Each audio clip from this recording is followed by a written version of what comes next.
তো বন্ধুরা, পাকিস্তানকে হাতিয়ার দেওয়ার খবর সামনে আসতে পাল্টা ভারতও নিজেদের মিসাইল সরাসরি চীনের দরজায় মোতায়েন করতে শুরু করে দিয়েছে, যাকে নিয়ে একটা নতুন কনফ্লিক্ট দানা বাজছে। লাস্ট দুদিনে একাধিক মিডিয়ায় একটা খবর তো খুব ভাইরাল হচ্ছে, যেখানে দাবি করা হচ্ছে যে পাকিস্তানের ওপর ভারতের হামলার আশঙ্কায় চীনের তরফ থেকে কী করছে, তড়িঘড়ি পাকিস্তানের বায়ুসেনার জন্য নিজেদের PL-15 air two air missile পাঠিয়ে দিয়েছে।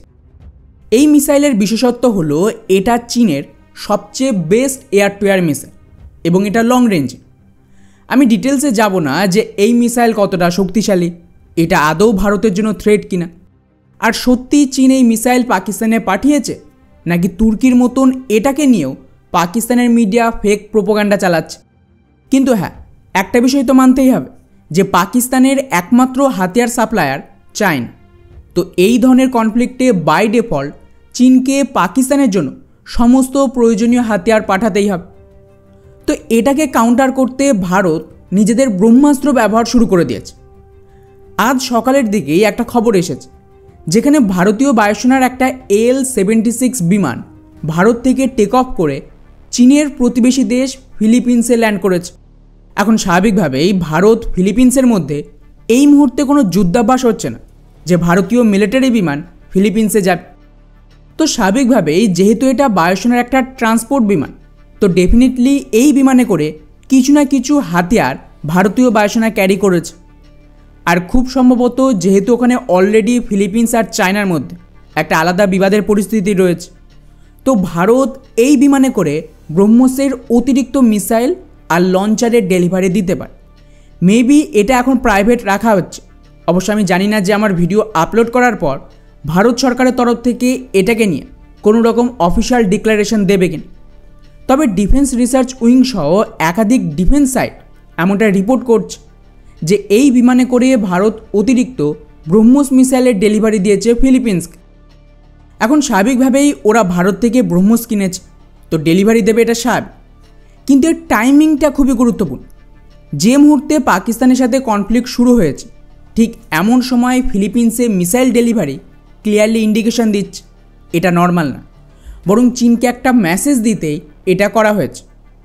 ভারত বিনা কোনো কথা বলেই চীনকে বুঝিয়ে দিল, যদি ওরা ভারত আর পাকিস্তানের মধ্যে হস্তক্ষেপ করে তো আমরাও চুপচাপ বসে থাকব না। ফিলিপিন্স, তাইওয়ান, অনেক অপশান রয়েছে ভারতের হাতে।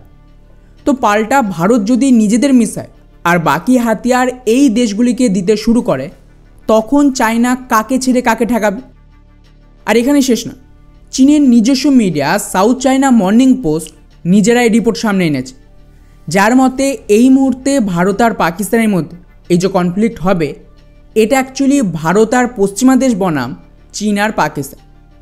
অর্থাৎ বেসিক্যালি এর মানে দাঁড়াচ্ছে পশ্চিমা দেশগুলোর তরফ থেকে এখানে ভারতের জন্য হাতিয়ার আসবে এবং চায়না সম্ভবত পাকিস্তানকে সাপোর্ট দেবে হাতিয়ার। এটা চীনের মিডিয়া বলছে, মানে ওরা নিজেদের এই যে হাতিয়ার ডেলিভারি তাকে জাস্টিফাই করার চেষ্টা করছে যে কেন পাকিস্তানকে ওরা সাপোর্ট দেবে। এখন এসব গেল মিডিয়ার কথা। এবারে আসি আমার অ্যাকচুয়াল অ্যানালাইসিসে, যে সত্যিই কি চায়না এই পুরো কনফ্লিক্টে ইন্টারফেয়ার করবে।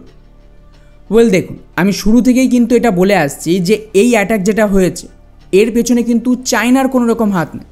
এটা পুরোপুরি আমেরিকার ডিপ স্টেটের প্ল্যান। ওরাই পাকিস্তানকে F-16 নামে $400 মিলিয়ন দিয়ে অ্যাটাক করালো, আর তারপর পরিস্থিতি খারাপ হতেই এখন এই কনফ্লিক্টে ভারতকে হাতিয়ার বিক্রি করে ফায়দা লুটবে। এটাই চলে আসছে বহু দশক। এখন সেমভাবে চীনও তো চাইবে যে এই কনফ্লিক্টের সুযোগ নিয়ে ওরাও যেন যতটা সম্ভব পাকিস্তানকে হাতিয়ার বিক্রি করে মুনাফা লুট। এটা পুরোটাই ইকোনমিক ফায়দা। সেম কাজ ভারতও করেছে ইউক্রেনে। ওদেরকে অ্যামিনেশন বিক্রি করেছে ইউক্রেনের মদতে, আবার রাশিয়া থেকে তেল কিনেছে। পলিটিক্স এইভাবেই হয়। কিন্তু তার মানে এটা নয় যে চায়না ডিরেক্টলি এই যুদ্ধে ঝাঁপিয়ে পড়বে। এন্ড অফ দ্য ডে চীনকে হয় চুপ থাকতে হবে, না হলে ভারতের পক্ষেই দাঁড়াতে হবে। সরাসরি না বললেও এটাই হবে। কিভাবে? ওয়েল, প্রথমত ডি-ডলারাইজেশনের জন্য যেহেতু পশ্চিমা বিশ্ব, মেনলি আমেরিকা আর চীনের মধ্যে ডিকাপলিং চলছে, যার আন্ডারে দুই দেশের ট্রেড ওয়ার শুরু হয়ে গেছে। চীনের সমস্ত রপ্তানি আটকে গেছে। এমন পরিস্থিতিতে ওদের ইকোনমি বাঁচানোর একমাত্র ভরসা ভারতীয় মার্কেট। এমনিতেই ভারত কিন্তু চায়নাকে নিজের মার্কেটে ঢুকতে দিচ্ছেন। স্টিলের ওপর তো দেখেছেন কয়েকদিন আগেই 12% ট্যারিফ চাপিয়েছে। এবং ভারতের শর্ত রয়েছে চাইনিজ কোম্পানিকে ভারতীয় কোম্পানির সাথে জয়েন্ট ভেঞ্চার তৈরি করে তার কিছু স্টেক ভারতকে ট্রান্সফার করতে হবে, ওদের টেকনোলজি ট্রান্সফার করতে হবে, তবে গেলেই চাইনিজ কোম্পানি ভারতের মার্কেটের অ্যাক্সেস পাবে এই জয়েন্ট ভেঞ্চারের থ্রু। ফলে এর মধ্যেই যদি চায়না আবার পাকিস্তানকেও সাপোর্ট দেয়, মানে খোলাখুলি ভারতের বিরুদ্ধে ময়দানে নামে, তাহলে আপনি ভুলেই যান যে ভারত আর চীনের যে রিলেশন ঠিক হচ্ছিল সেটা আবার নর্মাল হবে। উল্টে ভারত চীনকে ভারতের মার্কেট থেকে লাথি মেরে তাড়াবে। চীন যেখানে লাদাখ থেকে মার খেয়ে পালালো, এটা তো অসম্ভব যে ভিখারি পাকিস্তানের জন্য ওরা নিজেদের ইকোনমি কোল্যাপস হতে দেবে। আমাদের চীনকে প্রয়োজন নেই, কিন্তু চীনের তো ভারতকে প্রয়োজন।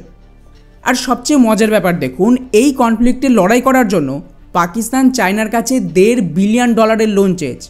মানে চীন থেকে হাতিয়ার কেনার টাকাও নেই, ওটাও চীনকেই দিতে হবে, পাকিস্তান পরে শোধ করবে। অর্থাৎ সব দিক থেকে লস চীনেরই হবে। যদি ওরা পাকিস্তানের সাথে যায় তাহলে ভারত হাতছাড়া হয়ে গেল, ভারতের মার্কেট গেল। এবং এই সুযোগে ভারত যদি পিওকে ক্যাপচার করে তাহলে চীনের এত $1 বিলিয়ন ইনভেস্টমেন্ট সিপিকে তো ভারতের দখলে যাবে। যে লোন চায়না দিয়েছে পাকিস্তানকে তারও হরিবোল হয়ে গেল। এবং ফাইনালি চীনকে ভারতের সাথে ট্রেড ওয়ার আর মিলিটারি কনফ্লিক্টেও জড়াতে হবে। এটা করলে তাইওয়ান দখল আর ওদের ইকোনমি বাঁচানো দুটোরই কিন্তু দ্য এন্ড হয়ে যাবে। তো ওভারঅল মিডিয়াতে যা হচ্ছে তা হলো লিপ সার্ভিস। মানে যেরকম ভারত রাশিয়াকে বলেছিল এটা যুদ্ধের সময় নয়, আমরা যুদ্ধকে সাপোর্ট দেবো না, কিন্তু উল্টো দিকে আমরা আবার পশ্চিমাদের সাপোর্ট দিইনি রাশিয়ার বিরুদ্ধে। এটাই ছিল রাশিয়ার জন্য ভারতের অ্যাকচুয়াল সাপোর্ট।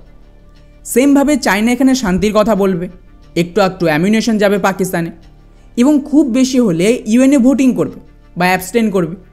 এর বাইরে কিন্তু কিছু এক্সপেক্ট করবেন। তো আশা করি পর্দার পেছনে আসলে কী গেম চলছে সেটা আপনাদের বোঝাতে পেরেছে।